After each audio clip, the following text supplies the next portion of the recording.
Hi, I just thought I'd put out an update concerning my plans for Season 22 of Diablo 3, as well as my progress towards my goals this season. So as I mentioned before the season started, I'm not doing any grouping for greater rifts and not accepting bounties or running any bounties in groups. Like, one of the points for me this season is to try and get all of my progress solo. But I was originally planning on doing some community days where I give away bounties, where I give power levels, where people join me for keys. But I guess like my audience is pretty independent on their own, or they have regular people that they already run with, so they just stick with running those. So actually, like, other than a few people who I think like threw me some pity power levels, like nobody really needed those. So the first few Saturdays I did spend an hour running T6 and basically nobody needed it. So this past weekend I was like, I'm just gonna, if somebody asks, I'll do it because I said I would do it, but I'm just gonna keep doing normal things. And nobody mentioned it at all. I streamed that day starting like 30 minutes before that normal time. Just kept doing normal stuff. Nobody brought it up. So not doing the power levels thing. The key farming, I don't think anybody ever joined that. Every Thursday at that time I farmed keys for 3 hours. Definitely not a waste of time at this point, but later in the season I wouldn't want so many of those pools to go to waste by just staying on the same character. So the plan was to shift characters a bunch, and that way I could pull them all up during that 3 hour window. But since nobody really cared to join for those, I'm just gonna, you know, if I'm full on pools, I'm going to go run a few GRs and get rid of them like I normally do. Not sure about bounties. Like, I've done one full act and given them away just on a random day. But generally, I just don't sit down and do every single act of bounties. I'll do like one here, one there, and usually not do the full set in a game. But if I do, I definitely will give them away. I just don't know if I'm going to make an event out of it given how these ones went. But I'm sure people would be more willing to accept them.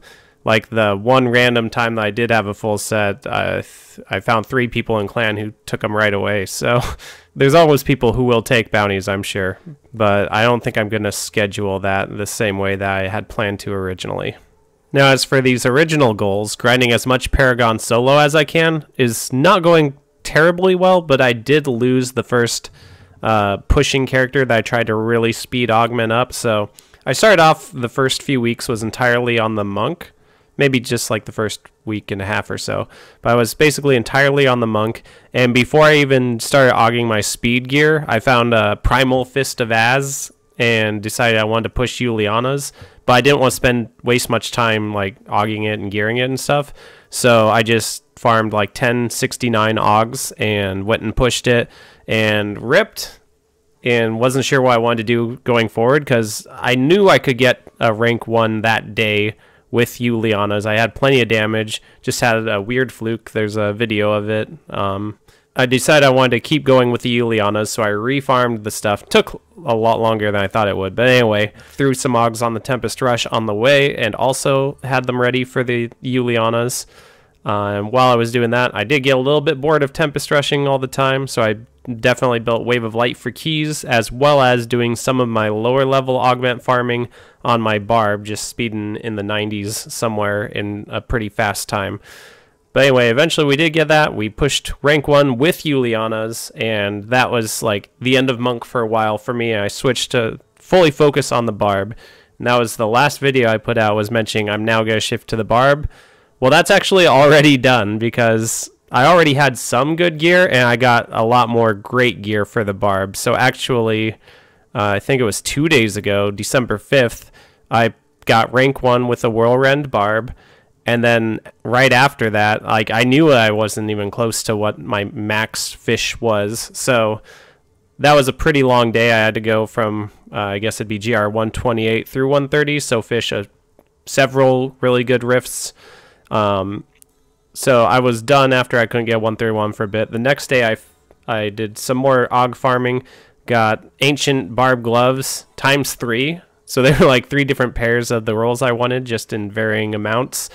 And so I picked the best of those and went for the 131 and the 132. Oh no, sorry. Yesterday or 2 days ago, I got the 131 down because I didn't get fast enough 130. So I went 128 through 131 and then stopped for the night. And then yesterday I got the 132 down and the 133. And had a good start on 134, but it looked like that would need a very good rift to go down. This 133 definitely could have had a few more things go right for it. So like I know that 133 isn't the absolute limit, but I'm done wasting time and keys on fishing while I'm already 3 tiers ahead of rank 2 at the moment. So now we're full on to the Demon Hunter. As far as that gearing status goes, like I've collected a bunch of stuff, but really not great stuff. Like Primal Shoulders, but with a dead stat, non-ancient gloves, non-ancient helm. And I don't even have an ancient helm. Like this for rifts makes sense to have all that gold and chance to fear because I use rituals for rifts, but I haven't seen any ancients. No ancient chest. I've been gambling pants because it should only be 2,250 shards on average to get a pair of pants. So basically every other time I go run a set of GRs, I should get a pair. Haven't seen an ancient yet. Got ancient boots, no all res though. I also have boots with all res potential, but no ancient status. So not great gear in those slots. I got decent Hunter's Wrath. Armor's not a good roll. Life After Kill is not a good roll, but it's decent for now. I'm not gonna gamble belts just because there are so many. The only way I would try and upgrade my Hunter's Wrath would be if I just did some sets of bounties and then reforged it.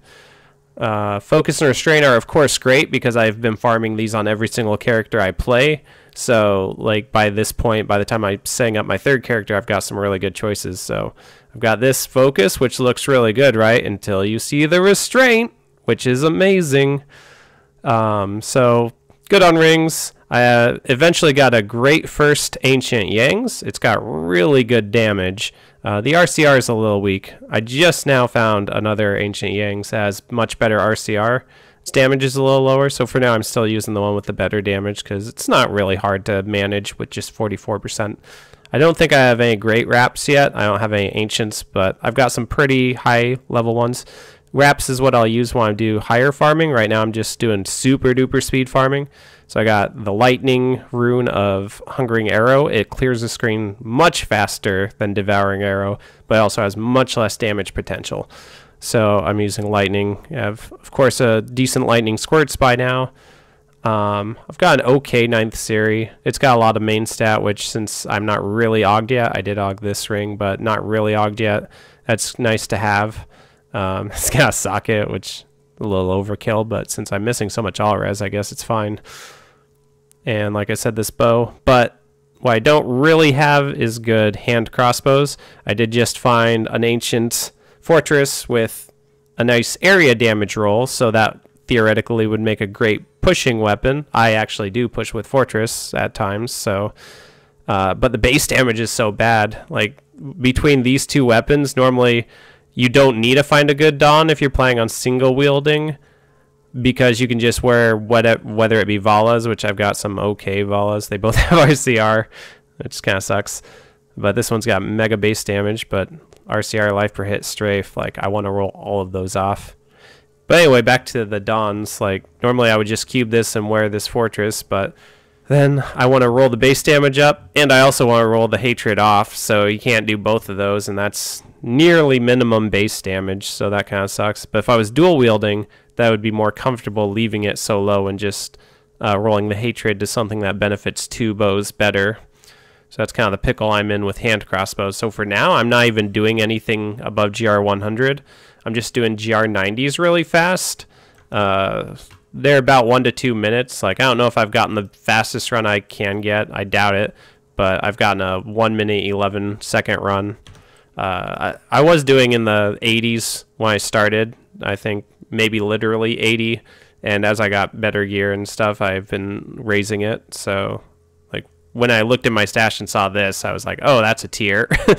And a few other upgrades, and eventually I was like, right now probably 89s would be more of the speed I was going, because I was like last season I know I was doing 85s or so and getting occasionally a sub 1 minute run. So these are not that fast, but they are fast. I'm killing most things instantly if I have squirts up. So speaking of squirts, I've used this setup without Wildebeest, without Fortress, and it works because most of the time you kill things before they hit you. But this season, I'm just going to go with the Fortress here. So I'm using Dawn in the Cube, Depth Diggers, Elusive, and Fortress. So it actually is pretty good shield uptime. Unfortunately, with the Yangs, I don't attack very fast, so that means the Fortress doesn't tick up very fast. Like here I am in town, 3, 4, 5, and be about the same. It actually looks a little bit faster if I just shoot Hungering Arrow. So the shields are not getting replaced very fast, but I'm going to be killing things so fast it doesn't really matter. Just using Ambush. Blood Vengeance is good for getting all this stuff back, and Tactical Advantage. This is overkill, really, because I'm using Yangs, although it's only a 44% Yangs. But this way, sometimes if I spam both of these as much as I want, I run out of discipline. So if I just kill an elite and pick up a bunch of globes, then all of a sudden I have a lot more discipline back because of Blood Vengeance. So I thought I'd just do a run, show you what it's like. This is GR90. We will, of course, empower it. See if I forgot to mention anything. So we're using Dark Heart for damage reduction. More movement speed, more movement speed. Also, if you do break squirts, this will give you more healing back than the Simplicity Strength already gives. These are two very obvious choices for gems. The third one, you could go Trapped, especially if you somehow had a reliable slow, but I just rather not worry about being near things or far from things. You could also go Zaze if you wanted. It would have some extra suns on the boss, I'm sure. But ultimately, I don't even know if I have one leveled. If you had a 150 Zaze, I'm sure it would do better than this regardless of your distance. Well, nearly regardless. But anyway, I do have a 25 trap, or powerful, so that's what I'm using. Paragon, I just put 500 into Vitality, so I got about 700k shield. 30% of that will be... 30% of my life will be the shield, so you can see it's 200,000. And Templar for Demon Hunter runs, I give him a Hellfire Ring because it does slightly raise your XP gain. So there it is, plus 0.9%. It does say it's reduced by 100% in greater risk, but I think that's actually just that's just wrong. When you turn in the quest at the end, I don't think that's raised by your bonus XP. But I think the enemies you killed do give you almost 1% more XP if your follower has a Hellfire Ring. So I thought I'd rather have that than over like Weird Word or anything else I might give them. Alright, so we're going to charge up. And then pretty much just fly through, you know, stopping for elites, but everything else just should die in our wake. The fact that it's not already dead, and my squirts did drop, but the fact that it's not already dead tells me that, like, I'd rather be doing 89s. It's just, 89 is so close to the break point of 90 for max gear, so I thought I'd just run 90s instead. Yeah, keep flying. Every once in a while, I'll throw out another generator to keep your momentum pretty high. Ideally, they just have often enough elites that you only stop at elites to throw out more generators. I am holding down force standstill this whole time, so I can hold down force standstill, hold down right click, and then anytime I left click, it automatically stops my character from strafing to fire the generator. So it's a little uncomfortable hand-wise, but it's definitely the most reliable, easiest way to just be able to fire Hungering Arrows whenever you want to. I also have very, like, nearly all the time, if I want to cast Smokescreen, I can. So anytime I see globes and Molten, I'm like, I don't care. I just Smokescreen in, grab them, and then jet out. So obviously this was not a very great Greater Rift. We had Spider Caves, we had a nice desert, but then this, you know, hopefully it's under 2 minutes still. Yeah, minute and a half. That's a pretty average time. I never had one go over 2 minutes, and obviously never had one go under 1, because my record at the moment is 1:11. But yeah, that's what I'm going to be doing my farming with until I can get good Fortress Ballista for speed farming or a good Dawn for that. That'll do it for me today. Thanks for watching.